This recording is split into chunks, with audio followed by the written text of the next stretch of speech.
Nous sommes une fois de plus l'objet d'un mensonge que nous qualifierons de saignant. En effet, il ne faut plus manger de viande sous quelque forme que ce soit.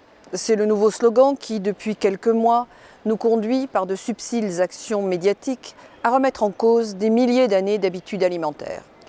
Distiller peu à peu l'idée que la viande, forcément elle-même liée à la mort d'animaux, doués de sensibilité, serait à l'origine de notre propre mort, en l'occurrence par cancer, est totalement scandaleux. Bien sûr, consommer de la viande ou des produits dérivés suppose le sacrifice d'un animal. Il en est ainsi depuis la nuit des temps. Avec l'évolution de nos rapports avec les animaux et la dimension affective qu'ils remplissent, et pour certains envahissent, il devient plus difficile d'envisager la mort d'animaux qui sont presque tous domesticables. Il faut alors faire un choix, celui de la survie.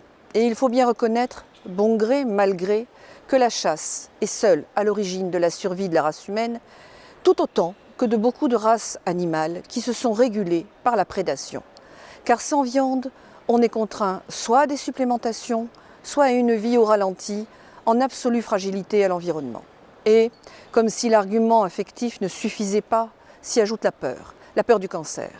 La viande et notre bon vieux saucisson favoriseraient la croissance des milliers de cellules cancéreuses que nous fabriquons tous les jours. Si tel était le cas, il faudrait bien se dire que tous les animaux carnivores devraient eux aussi mourir de cancer. C'est bien entendu stupide.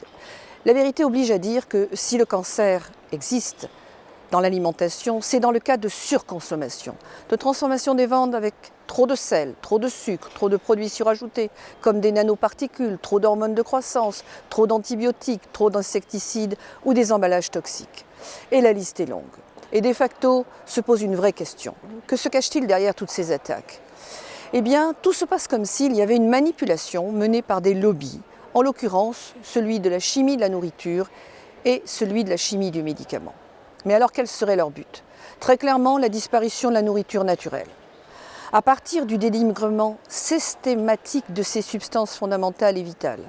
C'est ainsi que depuis longtemps déjà, les graisses et les sucres sont devenus des bêtes noires. Mais aujourd'hui, ce sont les protéines de la viande et demain, ce seront les œufs, les poissons et les fibres de légumes.